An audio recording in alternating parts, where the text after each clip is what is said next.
may tinatawag ding tend and befriend.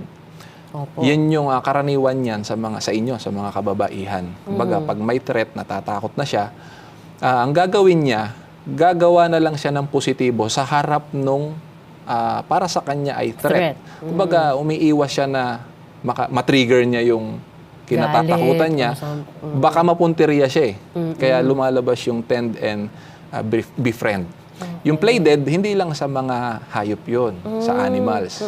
Nangyayari din yun sa tao. Halimbawa, pagka wala na talagang pag-asa na makatakas dun sa sitwasyon na kinatatakutan niya, yun yung ginagawa ng tao. And then hanggang sa lumipas na hanggang lumipas, tama, hanggang mawala na yung threat, yun, magpe-play dead siya.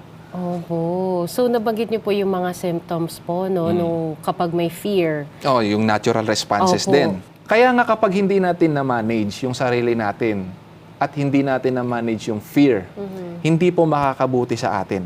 Halimbawa po, yung papunta sa paaralan, doon sa daan na yon, meron kang kinatatakutan. Anong tendency pag di mo na-manage yung fear? Hindi ka makakapasok. Hindi ka na talaga papasok. Apektado din yung pag-aaral, di ba?